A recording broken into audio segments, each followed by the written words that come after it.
Hello, I'm Katie Cowling. I'm a counsellor here at St Elizabeth Hospice. I'm Bridget Wiseman. I'm a practitioner working with families and patients here at the hospice. Today we're going to explore what grief is really like.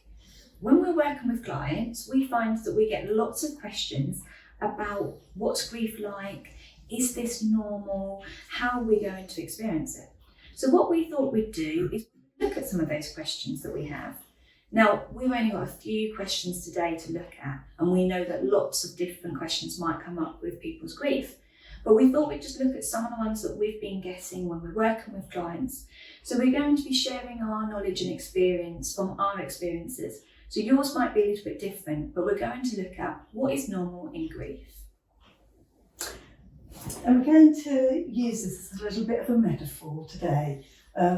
Grief is like this big black hole that sits right in the stomach when we've lost a loved one. And all the things, the thoughts and the emotions swirl around us.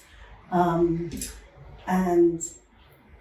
sometimes it's important just to process and work through some of those questions. So we've got our big bowl of questions here, and we've got our representation of what grief is like in our bowl. And we're going to try and sort through some of these questions so that the grief is felt more within the body, so people can adapt to their grief a little bit more. So, would you like to take one out first?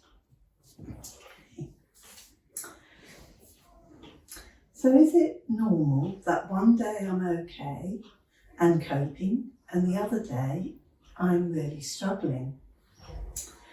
Yes, this really is quite normal. Grief is a little bit like being on a roller coaster. It's not just straight and you slowly feel as though you're improving. You have good days and bad days. You may be plodding along and thinking, I'm coping with this really well. And then something will be said, or a piece of music, or a letter will drop on the mat with your loved one's name on. And suddenly you find yourself in floods of tears. And then you plummet down again. And this isn't uncommon all through the weeks and months to follow. You'll have really good days, you'll have coping days, and you'll have really bad days. Yeah, I think I go experience with people that they worry when they can cope, and then suddenly they feel they can't, and they're having like days where they're having to stay in bed for a little while and things like that because they've been all right. But actually that is quite common with grief. Grief doesn't just, kind of start one place and go to another. It's complicated and messy, and one day you can be okay and another day you can't. And I suppose my encouragement with that is to give yourself the space and time in that moment. If you do need a day of stepping away from everything, and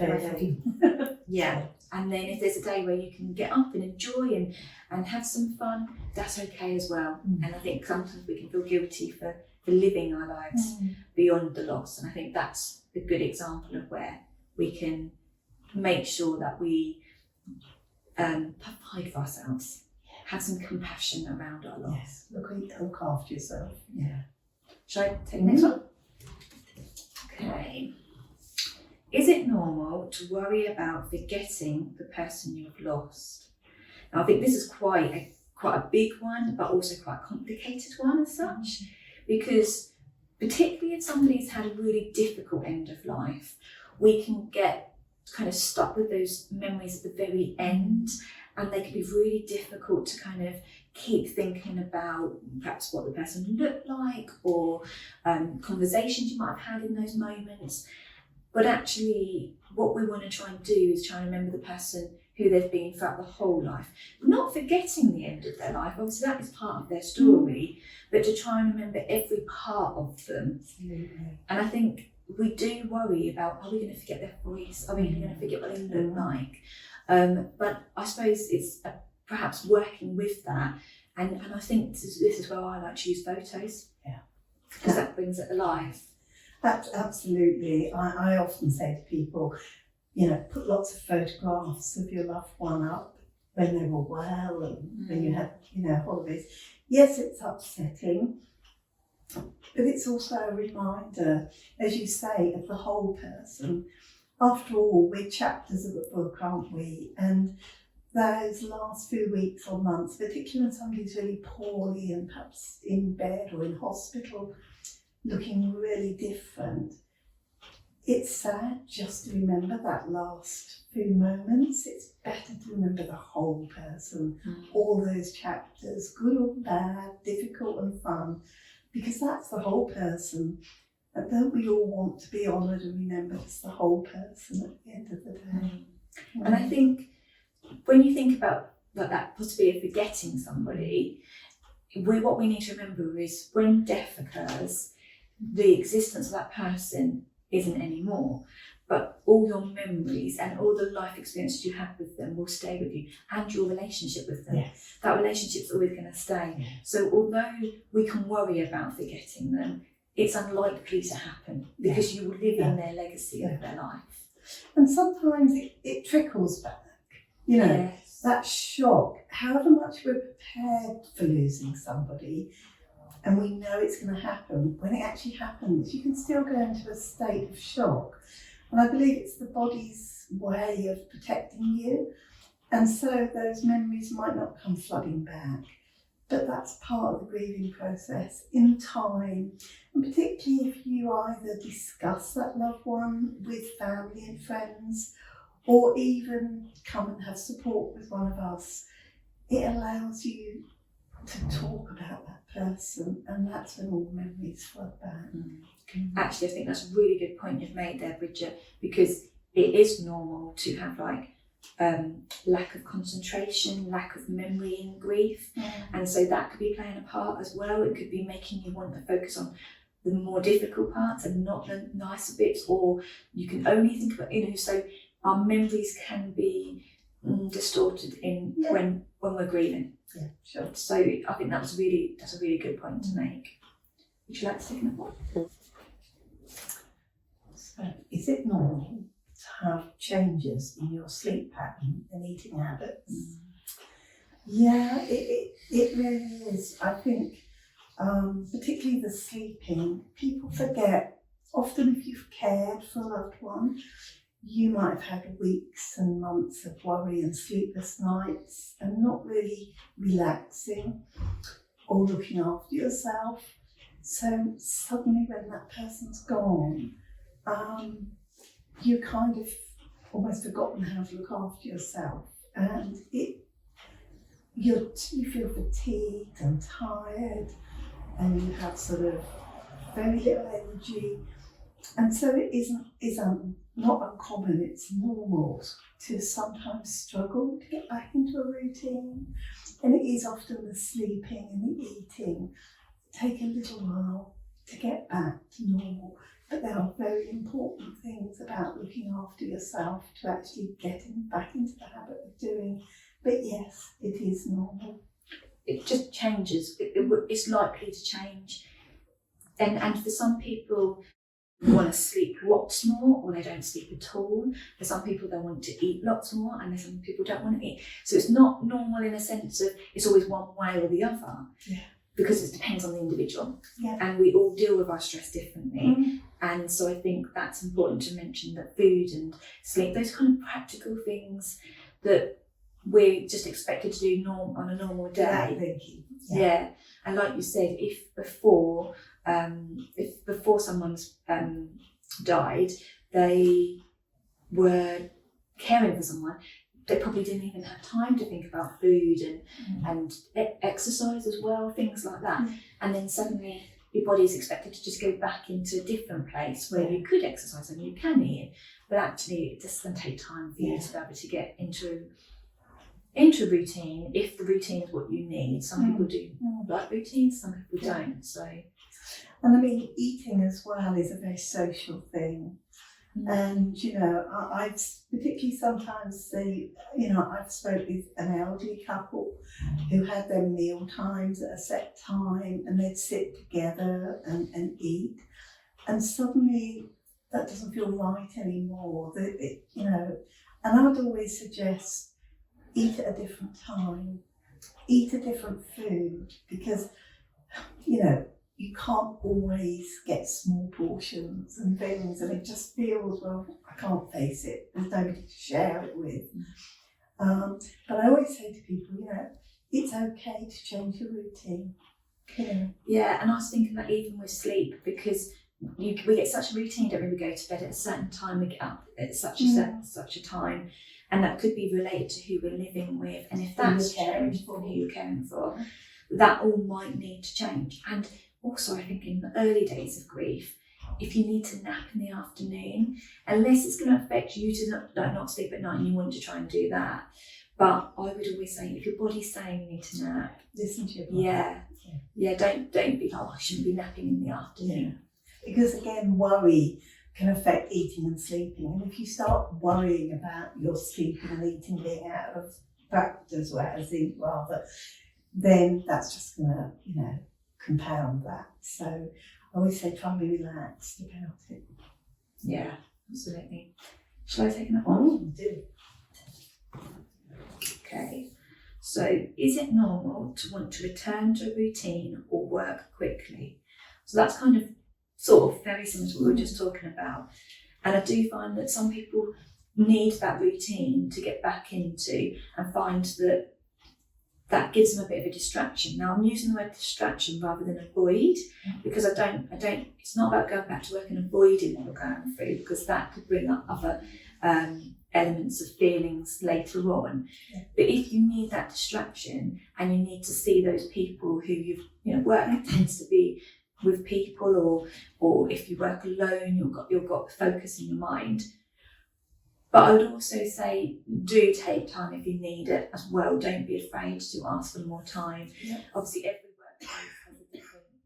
workplace has a different policy and things, so you'd have to check in with all of that. But but even if it's not work, just routines. Like if you're the kind of person that likes going to the gym, if you do want to get up and go, fine. But I suppose what I'm saying is, again, listen to your body and do what's right for you. Because I think that can be, it can be felt like what is expected of you. Yeah. And actually, this is not about what's expected of you, it's about what do you need in that moment. And whether you're ready. I also think if you're considering returning to the workplace, I often suggest to people that the day or week before you return, pop into the office and meet your colleagues, because it's often that first introductory where everybody's coming over and saying, oh, I'm so sorry to hear of your loss and things like that. It can feel overwhelming for you then to sort of stay there all day and deal with work afterwards. So I say, get that out of the way, pop in on the Friday or Thursday, have a coffee with your work colleagues, have all the tears and the sympathy and the empathy. And then when you go in on the Monday morning, just say to people who want to try and just come back and focus on work. Yes, there may be times that I'm a bit upset, and the comfort in colleague will be lovely, but mainly I want to try and focus on work. And that can sometimes take away the build-up of going back to work. Mm.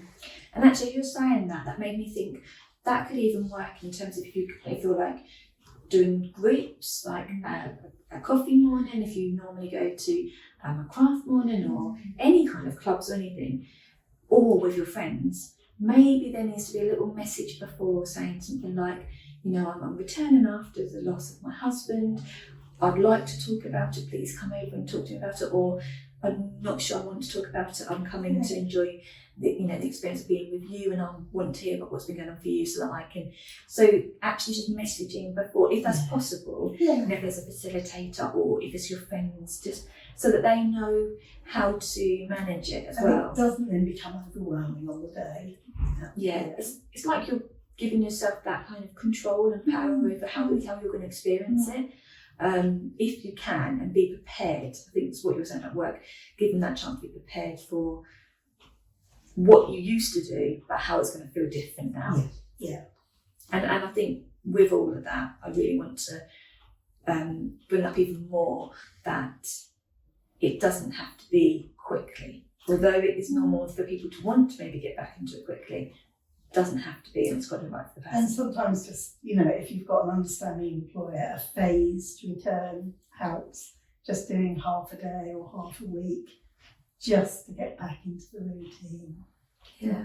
And even like, again, routine, even if it's like your housework, getting up, doing your housework, taking the children to school, those sort of things, that can be affected too. You might not want to do those things, and you might need to find ways of how you're going to manage throughout that. That could be really affected, and you might be able to do it straight away, and other times you might not be able to. So it's all every aspect of our lives it affects, doesn't it? There's no right or wrong way, is there? It's what feels right for you at the time.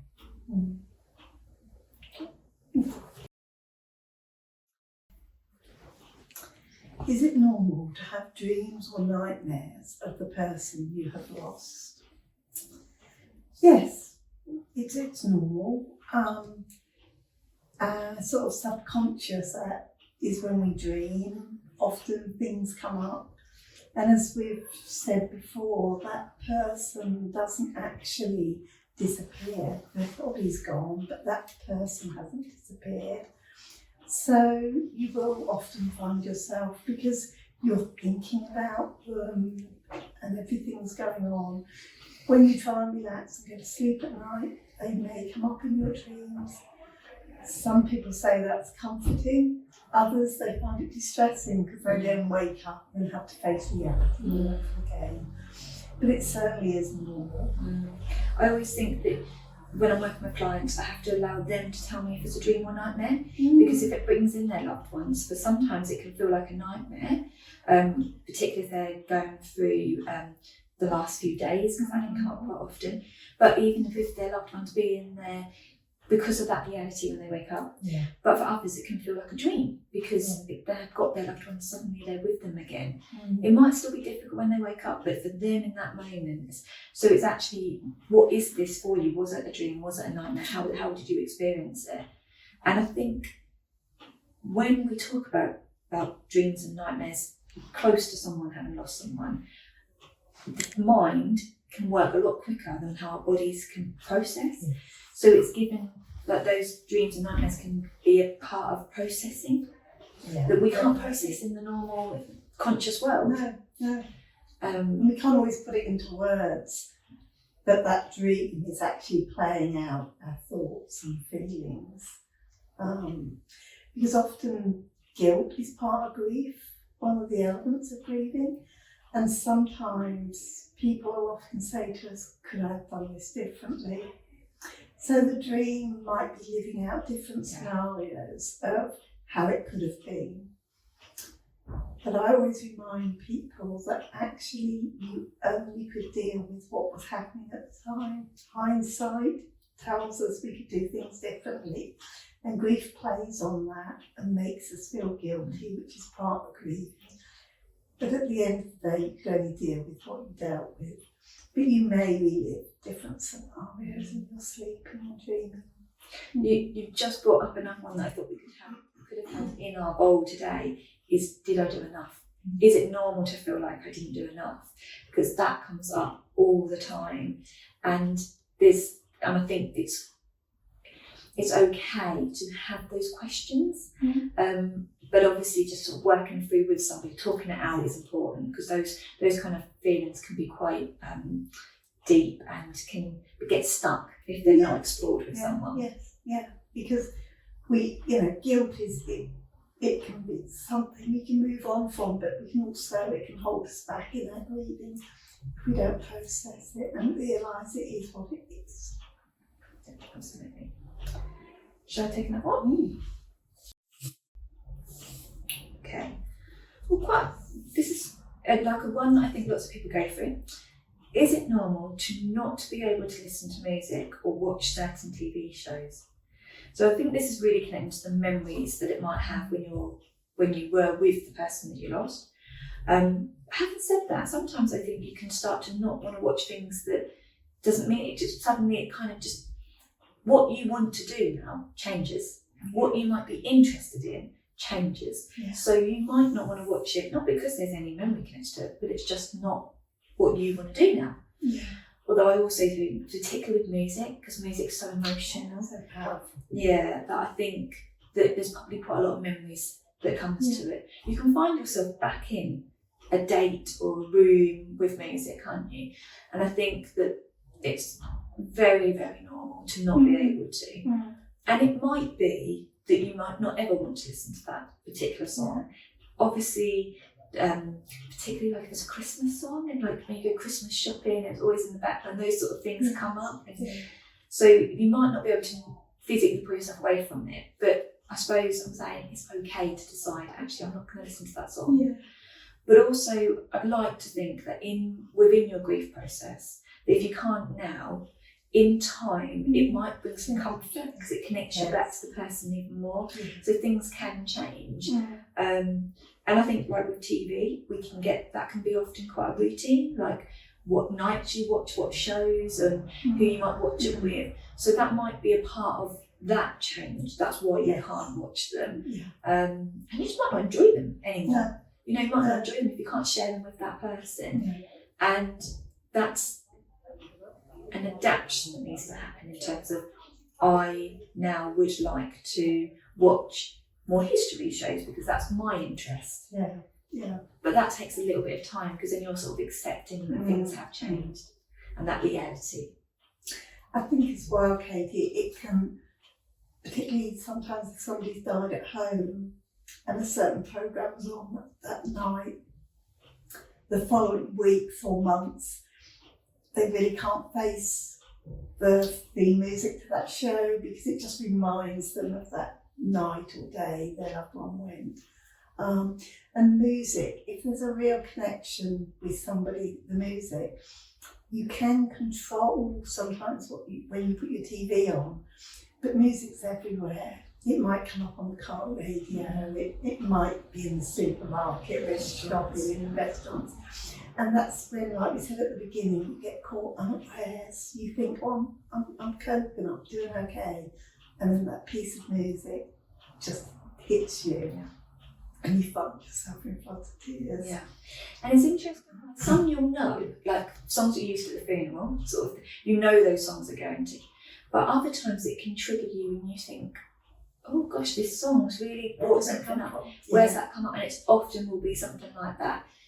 So I do think being able to be aware of it's really helpful, but also noticing that's going to be something you might not be aware of, because that memory of what TV show was on when you were going through that, a crisis point in your life, you might not have connected it until you start to watch it again and then you realise, and the body kind of possibly can go through a flashback.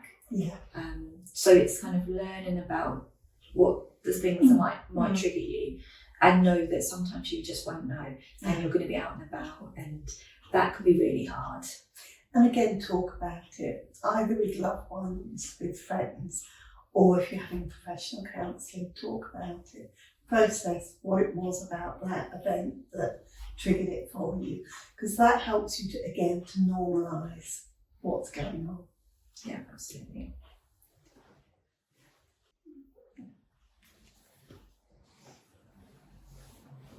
Is it normal to not be able to go to places or events you did with your loved one you have recently lost?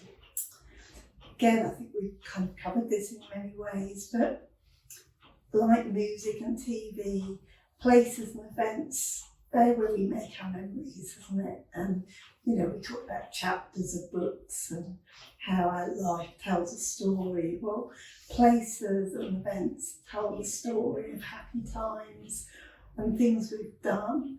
So sometimes in the early stages, going back is just too painful. So it's normal not to be able to do that. And maybe in time you'll be able to go back.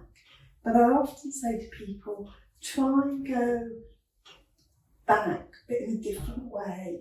If you always walked along the riverfront, maybe go to that place, but start off by walking out of town, because you will have all the memories flood back. And in a few weeks or months, you may be able to cope with that. But initially, do it gradually, go back to that place, but make it slightly different, because sometimes you're seeking the same experience and you're going to love that place with the memory, but you can't relive it because it's going to be different. Absolutely. I think for me, in what I've seen with clients, is that there can be a really contrast between two people and also within the same families. You know, like I've worked with some families that will want to go and sit at the seafront and sit on their bench, that they remember that person and be really close to them. Or they might want to go and visit the grave weekly, change the flowers. And for other people, they may not want to do that at all. They can't go to those places that mean so special to them. So I think that's important to remember, that there's no blueprint, is there? It's back to that. Yeah. It goes back to the fact that we all experience it differently, but the idea of events and places, because the reason I bring that up is because, say, Christmas or birthdays, people might have ideas of, let's all family do this idea, and that might not be okay for everybody. And I think also it's about they might not be ready. Might not always be not wanting to go there, but they might not be ready. And I think the effect of relationships as well when loss happens, because if you go out as a couple with another couple and then you go out for dinner with them, and then there's normally tables are sat before, aren't they? And then there's always a spare chair. That can be really overwhelming for someone who's just recently lost. So it's kind of like, actually, I do want to still see you, but do you want to come out for dinner? Or can I come to yours for just a cup of tea? Yeah. Even though they used to go out for dinner every Saturday, you know, because make it different. Maybe, and just allow those ideas and those thoughts to come, rather than just being like, that's what we used to do, that's what I'll do. Because it can be really, I think the word's overwhelming, because lots of people I've worked with will feel like that at the beginning and may not always feel like that. They might not continue feeling like that. I think that's important to mention. Some people can never return to somewhere, you know, but that's not to say that you will never want to, I think. Absolutely. And then, you know, talking about friends and family and things, I think it's also important to remember that we all grieve at different times and for different relationships. We might all, say, be grieving for the same person, but they may have been our husband or wife, and we were in love with them. You may be the parent, so you're grieving the loss of your son or daughter. You may be the child, so you're grieving either mum or dad. You're all grieving the same person, but for different relationships. So different occasions will hold, or different places will hold different meanings. So it's about being patient with one another and understanding that, yes, we are grieving, but for me at the moment, to join you for Fireworks Night or Christmas, I can't do this year because of this reason. And just talk and be open about it, because you're all grieving, but for different relationships and different places and events hold different meanings, sometimes connected to those relationships. Yeah. So what is normal for someone in one relationship loss can be very different to another person who has lost the same person, but the relationship's different. Yeah. So, just be gentle with one another, understanding. Yeah, absolutely. So we have one more. So, is it normal to worry about your own or others' health after the loss of someone? So this could be related to somebody who perhaps has cared for someone, who someone's been poorly for a period of time before passing away. Or it could be somebody who had a sort of sudden related to health death, I would say. And I think that is such an important one to remember, because suddenly life's become uncertain. Yeah. Health is one of those things that we take for granted. We do try and look after, you know, we can choose different lifestyles and things like that, but actually that doesn't always tell the story. And we are so busy making our lives and doing the busy life that we can forget that actually the moments are what's creating your life, and health can provide for that. But if you've just lost somebody through a life-limiting illness, it can suddenly feel so uncertain about anyone's health, that's anyone's around you, and especially your own. So I think that's quite a normal way to feel. Obviously, I always want to mention to all my clients, if there's something that's worrying them, and it's becoming more and more of a symptom, go to your GP, get everything checked. So don't just blame it on grief. For peace of mind. So I'm not saying don't go to the GP, definitely do, or any health professional that you see. But recognise that this could be a process, because everything felt so sure when you had your loved one, and then you've gone through such a shock. Because even if you know that you're working towards someone's end of life, that shock still exists because you've suddenly lost someone. And so you are going to start to think, well, why? I suppose that why question might come up. And so that can leave you with a lot of uncertainty, lots of questions that I feel like haven't been answered. And so that I think you will become to worry about things and your own health or other people that you. And I think the other thing I'd like to mention is it can connect to age. You know, it depends on the person you've lost, what age they might be, but also if you have lost an older person, you kind of will maybe worry about the other older people in your life. So that can play a part as well. And I think you feel vulnerable. You feel as if everybody around you are going to be sick or go, and particularly for children, they can be, if they've lost a parent at a young age or sibling, who's going to be next, and that sort of fear and worry can come in. And also, grief is physical. It's a physical pain in those early stages, and sometimes people feel very ill, and then it is grief. But because they've just lost a loved one, that can add to the worry. Is this grief, or am I really, really ill? And I certainly sort of endorse what you said. Go to your GP, get it checked out, just make sure. But often people forget grief is raw, grief is painful. And if we, naturally have a little back injury or something like that, through grief, it's often they're the points you feel it the most. If you've got backache, or you're someone that can feel sickness a bit, suddenly when you go through grief, that can be something about even more. So kind of noticing where you hold your stress, perhaps in your body. So we do now have an empty bowl, Bridget. And I just think this is very much a kind of reminder that grief doesn't go away.